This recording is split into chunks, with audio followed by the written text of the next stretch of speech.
All right, welcome class. I hope everybody enjoyed their time off for spring break and is ready to launch back into sociology as we make our home stretch here in the fourth quarter. And this week, guys, we're going to be starting a new unit that's going to be mainly focused on crime and deviance, okay, or deviation from the normal. We'll see if my computer is going to work for me. Okay, there we go. Crime and deviance. So we're going to start with deviance today.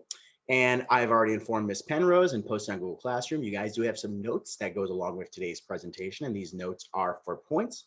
So please try to get those done during the time you guys are watching this video. I will also be posting these slides as well as this video so you guys can check it out if you miss anything. So we've so far learned about the different schools of sociology, and then we learned a lot about culture. Now we're going to focus more on crime and deviance. And deviance is behavior that violates some sort of social norm or a social rule of some sort. So again, the behavior that violates significant social norms, and there is so many different examples of what deviance can be. Okay, here are some examples right here: continuously talking to oneself in public, drag racing on a street or highway, using illegal drugs, a man wearing women's clothing, attacking a person with a weapon. Maybe you guys are looking at this list and you think, well, one or more of these behaviors are not considered deviant. And we'll talk about how social norms definitely evolve over time. And when I was putting this presentation together, I was using many different sources. And these sociology textbooks keep going back to this idea of gender norms being very important to this concept of deviance. I know our society today in many ways is moving beyond that, but those are a lot of the examples that are used in sociology. So remember, norms are all social constructs of what you choose to value, what you choose not to value. So it's difficult to define deviance because not everyone is going to agree on what should be considered deviant behavior. We just mentioned the gender norms examples. And until the 1970s, in professional circles, including the American Psychological Association, homosexuality was considered deviant. I don't think society thinks that today, but obviously certain subgroups and subcultures still do. What about the use of prostitution or drugs or any other kind of crime? Depending on your cultural perspective, will depend on what you consider deviant and what you do not. Even, maybe wearing outlandish makeup in public, being divorced in some circles can be considered deviant. Being loud and obnoxious, as sometimes Americans are stereotyped to be, could also be considered deviant in different situations. Now, when we're talking about deviance, you have to consider your own range of tolerance, okay? What behaviors do you find acceptable, okay? And what are the limits of these different behaviors? Imagine you went on a first date and you meet the person at the restaurant or wherever you guys decide to go. What are your standards for the type of clothing you might expect them to wear? Maybe you want them to put in a little bit of effort, but maybe if they show up in a three-piece suit, that's going to be too much for you. Maybe you are into being casual, but if they show up, sweatpants and flip-flops on that first date, that might be outside of your range of tolerance for acceptable behaviors. Some other examples for range of tolerance. What about honesty? Okay, if your friend had just came from the barbershop and they have a terrible haircut, what are you going to tell them? Are you a white liar in those cases, or are you someone who believes in brutal honesty? Okay, and we can also use an example for a behavior like speeding. Okay, the speed limit in Illinois is 70. Is someone going 71 speeding? 75, 80, 100? What is your range of what is okay? And I always think on the highway, anyone going faster than me is a maniac, and anyone going slower than me is an old loser, okay? Because my range is correct and everybody else is incorrect. And our standards of deviance are going to change over time. What is considered okay to do and say or wear today may not have been the case in the past. It may not be again in the future. There's definitely not a one-way progression. We go in cycles of more liberal and conservative when it comes to things like fashion and dressing. And I use that example of fedora. The 1950s and 60s, that kind of Billed hat that gentleman wears can consider very classy. If someone was wearing that today, it probably sends a little bit different message. Again, where you are depends on whether something is appropriate or not. How you might act at an Illini game, which as I'm recording this, they blew it, versus how you might act inside the classroom are probably very different. As someone who grew up in different households, maybe the way you act at, your mother's house is different than your father's house or grandmother's house or whatever it is. So place also affects whether something is deviant or not. Situation, okay? When is it okay to make a joke and laugh? Someone says, my mother just passed away. Probably not a good time to be cracking jokes at that person, okay, or about the situation.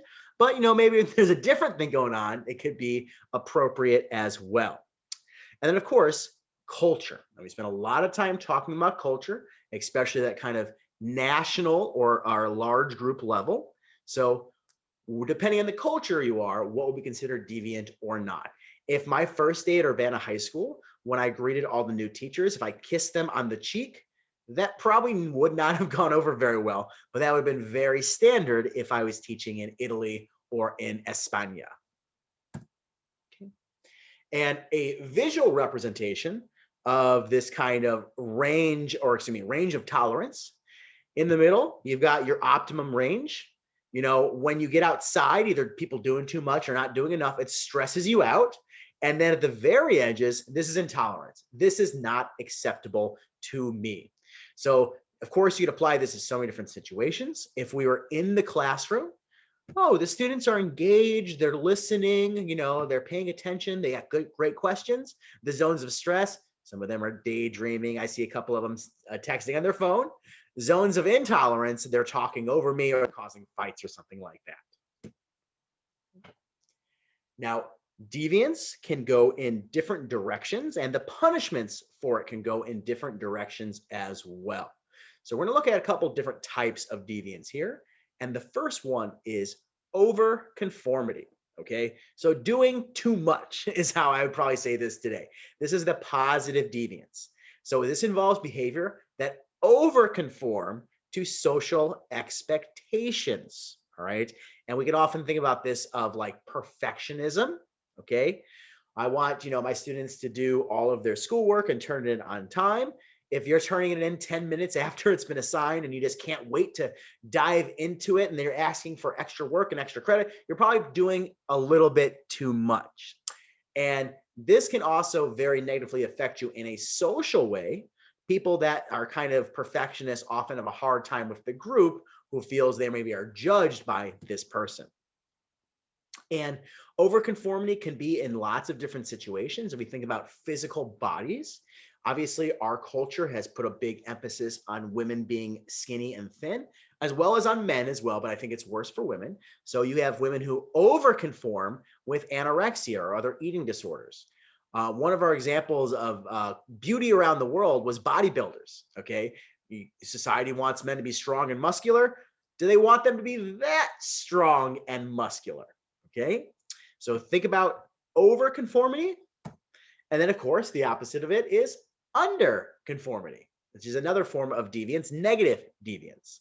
And this involves behavior that underconforms to social expectations.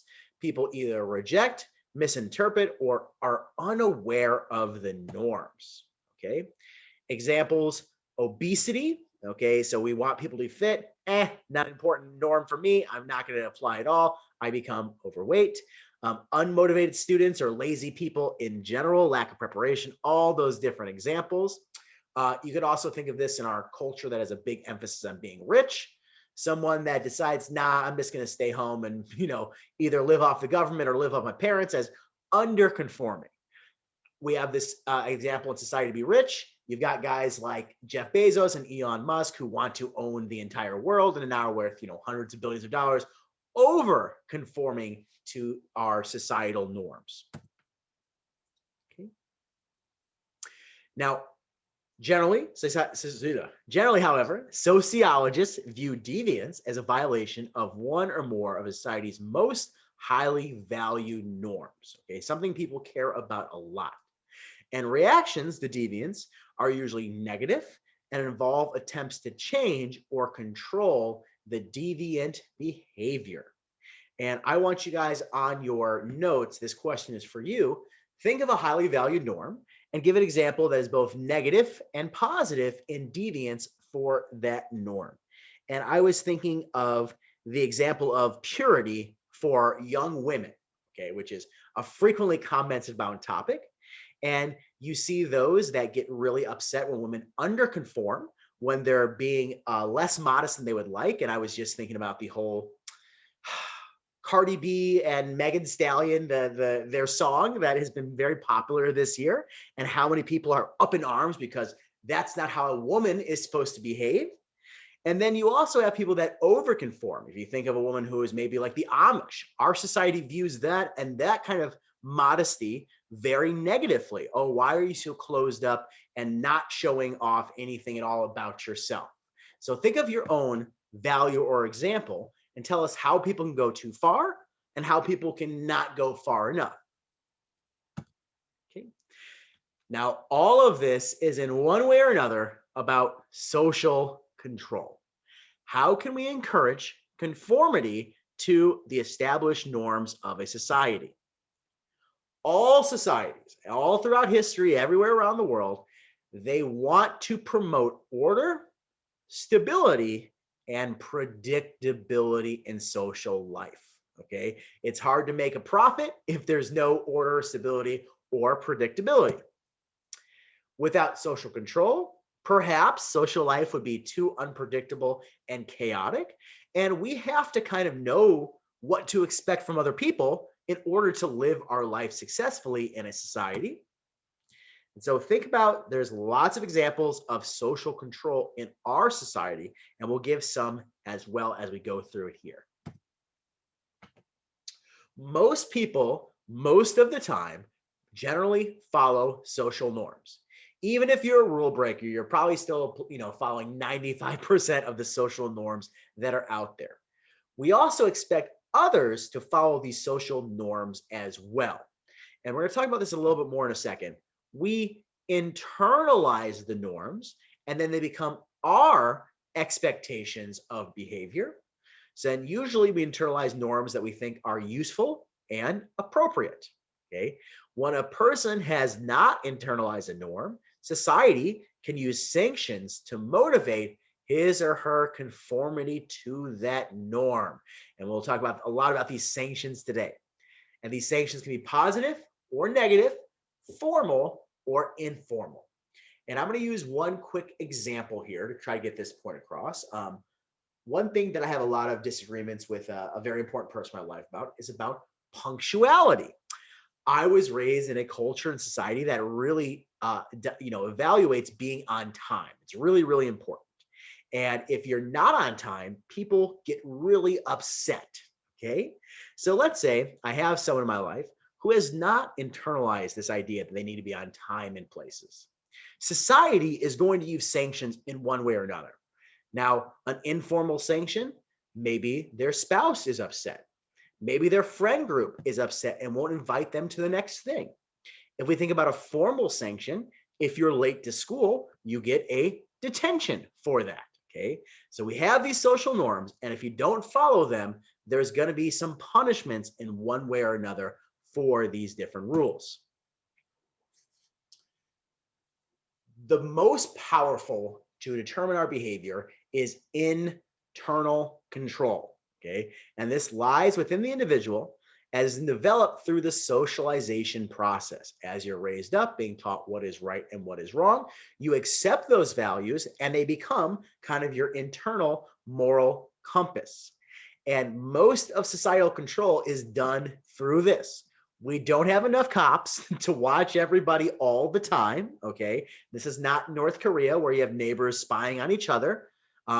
Instead, we expect people to learn the rules of society and then keep those rules internalized and kind of act as their own police for society. But not everyone gets the picture. So then we have to have external control. Okay. And this is based on punishments designed to encourage the desired behavior. So I mean, literally putting someone in jail is a sanction. Okay. It can also be this informal where society just treats you differently because you are not following the rules. So we can think of an example of cheating on a test. And I know this is not something that any of our students in here would ever attempt, but think about what are some internal ways of control that are being relied upon to prevent cheating on an exam. The easiest one, of course, is it's been drilled in your head over and over again. Cheating is wrong. So teachers hope that you have that idea internalized inside of you. So we don't have to do much more than that because you already think it's wrong. So you won't do it. Okay. Then, of course, we have external means. And if you think about teachers that have different versions of tests or locked Chromebooks and stuff like that, those are all external means as well. I want you guys, as a question in your notes as well, reflect on this a little bit. What do you think is more effective, internal or external? Can you have one without the other? And what are some things you might want to try if you are in charge of administrating a test? Now, a big question is how far should we go as a society or when forming a government to make people follow established norms? And many countries around the world have established a form of national registration system. And we have sort of a version of this in the US as well. So if you think of society as occasionally not acting right, crime is a problem. We want to eliminate crime. We want to eliminate violence and other forms of deviance. So we form a criminal justice system. Okay. The cops, the courts, CPS, all those different things are meant to promote stability and predictability. Okay. However, they sometimes fail at stopping the deviance. And one thing that's been suggested again is a registration system in which we have a database of everyone's information. And then we can connect all the activities that people are doing so that the police have a better understanding of who is committing crimes and who is not. Now, are you okay with having this kind of system? The government already has an identification number for us. We already have, when you guys drive, national licenses and passports. Would you guys be okay with as well giving our government a retinal scan, an eye scan, a digital voice recording, a DNA sample, or fingerprints in which they can use to either determine you're involved in a crime or not? Okay. Is this okay with you, or do you think this is overreach of societal control? Okay. So I want you to think about this a little bit because this is a big political question as well. What can we do about deviance in our society, and what should the limits be on the government to try to stop different forms of deviance? Okay. And I was thinking when I was working on this about China, which I often think about. And if you guys are unaware, I lived in China for a year back in 2012, 2013. And I lived in Shanghai and was a teacher at an international school there, but a kind of a public international school. So I worked with the Chinese government and the Chinese Communist Party. And one thing they've done in China to lower deviance is they've established a social credit system. Okay, with a top score of 1,300 and I think a bottom score around 600, although I'm sure you can go below that. And this social credit system is still in its infancy, so it's not rolled out everywhere yet. But the government looks at things like, do you do charity work? Do you take care of your elderly family members? Are you influencing your neighbors positively? What is your actual credit score, financial like? Okay, do you pay your bills on time? Do you post positive things on the internet? All those things can bump up your social credit score. However, traffic offenses, illegally protesting, not visiting your parents, okay, anti-government messages on social media, starting rumors, insincere apologies, that one cracks me up. These can all lower your score. And the government wants to use this social credit system to try to influence behavior more. And if you have a higher score, you have access to easier loans, you have access to travel abroad, okay? And so they take in all these factors, and then they want to give you a score that is tied into so many other aspects of your life. This is their way of trying to make the society more obedient to the social standards. My favorite thing that goes into this is how charged is your cell phone? Okay, so people that are constantly like at 10% or 15% on their cell phone, that actually docks their social credit score. Okay, now most people in the US would say, oh, this is very dystopian. This is not a great idea. Deviance should be more accepted in this kind of control. And we don't have quite this system, but we do have a financial deviance system, and that is your credit score. And if you guys in the future are going to purchase a home or take out a loan for a car or for anything else, your credit score determines what interest you'll pay. The better the credit score, the lower your interest. And this is a way of separating Americans based upon their financial history. And if you have a very poor score, it's in your interest to pay your bills on time and to stop these financial deviances so you can build your score up and get better rates. Okay. Now, a couple of definitions here for different kinds of punishments for deviance. We have positive sanctions, an action that rewards a particular kind of behavior. You do well in school, you get a good grade. You score a touchdown, the people cheer for you. Okay, you're rewarded with something. On the other side are negative sanctions, and this is a punishment or threat of punishment used to enforce conformity. And these include formal ones like a parking ticket, or informal ones like ridicule, being made fun of by other members of your society. We also have the difference that we've explained a couple of times here between formal and informal sanctions. And that word formal just kind of means like official. So a formal sanction is a reward or punishment given by a formal organization or a regulatory agency. If I give you an A, that is a formal grade. If you are working for a company and you get a raise, that is formalized. Informal are those that are done kind of spontaneously and by larger societies, standing ovations, gossip, people talking bad about you in person or on social media. Okay, becoming a pariah, not being invited to things. And I'm not going to spend a lot of time talking about this today, but when we talk about deviance, and we'll get more into crime later on in the week, the ultimate sanction is the death penalty. And it's been used throughout time and place. And although it's on its way out in many places, it is still around.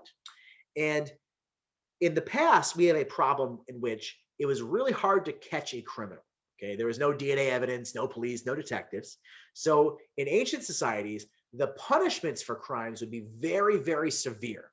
So if they did catch someone, they could make an example out of them. We've kept some of these severe punishments, but today, at least in the US, we're getting better at catching criminals. So should we maybe adjust this as well? Now, a lot of people think the death penalty is immoral and that it's ineffective. It doesn't reduce crime rates. But most people in this country still support the death penalty. And if we look around the world, where is this ultimate sanction still carried out? We see that in China, as well as a couple parts of Japan, Indonesia, down here in Southeast Asia, Vietnam, Thailand, throughout India, Pakistan, Iran, the Middle East. And then in the south of the US and a little bit in the west of the US, but very little in Europe. And there are a few places in Africa. No places in South America still have the death penalty. Okay. And who is killing the most people? China. Those from the official records, although the US definitely still is committing some executions as well. Okay. All right, we're going to finish today by looking at kind of 3 different kinds of deviance, and they have to do with different rules for behavior concerning your appearance, your manner, and your conduct. So appearance, think about the norms concerning makeup, hairstyle, or other presentational aspects of our body, including cleanliness and odors. Okay, if someone smells, you're probably going to have some pretty severe informal sanctions upon that person. Now, of course, we have to consider why Is certain appearances considered acceptable and others not? But most of that has been internalized by us through acculturation. And we have to keep that in mind, because just because a society thinks this is the way to do it doesn't mean everyone's going to agree with that. And oftentimes it's based on a lot of nonsense. There has been a lot of discussion, controversy about professional hairstyles for people of color in the workplace. And until recently, like braids or dreadlocks or things like that were considered unacceptable by most national companies. And so you're kind of policing only one segment of the population's appearance, while the other segment is considered more acceptable. Okay. Of course, what we wear tells people about us as well. Okay. And you see social status can be portrayed this way. Jewelry, gaudy jewelry can portray your wealth. And this gentleman over here, I shouldn't even call him that. He's not a good person. Don the Magic Wand is an infamous former pimp, and he's been in a ton of rap videos and stuff. But the way he dresses, he's telling you, this is my culture through this. Okay. Your manner is how you express yourself, and this could be facial expressions, gestures, body language, tone. Okay, that's something a lot of people struggle with. How should we talk to others? Is it a confrontational tone or not? So how you carry yourself, your manner, can definitely be something people care a lot about. So-and-so never laughs. I don't like that. That person always smiles too much. I don't like that. So think about how there's different norms for these kind of how you carry yourself, excluding what situation you are in. Okay. On the baseball field or in other sports, you might see teammates slap themselves on the butt. But if you do that in the classroom or in the bingo hall, that might not be as appropriate. There's one more example I wanted to give for appearance, though, that I was thinking about this earlier. At my old school, we had a volleyball team, and the girls would wear the traditional volleyball tights. And that was considered okay for the game. But if those students wore those tights inside the classroom, that was considered a dress code violation. All right. So it definitely changes what's acceptable in your appearance and your manner, what the situation is at the time. Okay. Also, our conduct, which is covering everything else, the rest of human behavior, what we can or cannot do and say, and the circumstances in which we can and cannot do or say things. There's an old phrase, there's a time and a place for everything, but you got to know that time and that place. Okay. Conduct also goes into ideas of authority, who gives the orders, obligation, who has to follow the orders, and then account giving, how do you explain yourself afterwards? And following these norms can tell somebody whether you are in the in group or the out group. And society can be pretty brutal. And a lot of the ways these norms are internalized is by bullying. Okay. Now, that's definitely gotten a very negative rap these days, and it can be very damaging to people. But that is how traditionally societies have enforced behavior. Oh, this person's not following the norm. Let's make fun of them or ostracize that person until they decide to follow the norms. Worked for some people can be really devastating to others in a group, depending on how this socialization or bullying is carried out. All right, guys, we will pick up tomorrow a little bit more about deviance, and we're getting into crime as well. And at some point in time this week, I'll be giving you a little assignment to rank some different things of how deviant they are to you and why. Okay, so we've talked about what deviance is. We talked about this appearance, matter, conduct. We talked about sanctions, as well as the different norms that we are discussing in this class. All right, guys, I hope you enjoyed that for today. I think Miss Penrose will have a couple other things to say, but that is all for me right now. So thank you guys very much, and I'll talk to you again soon.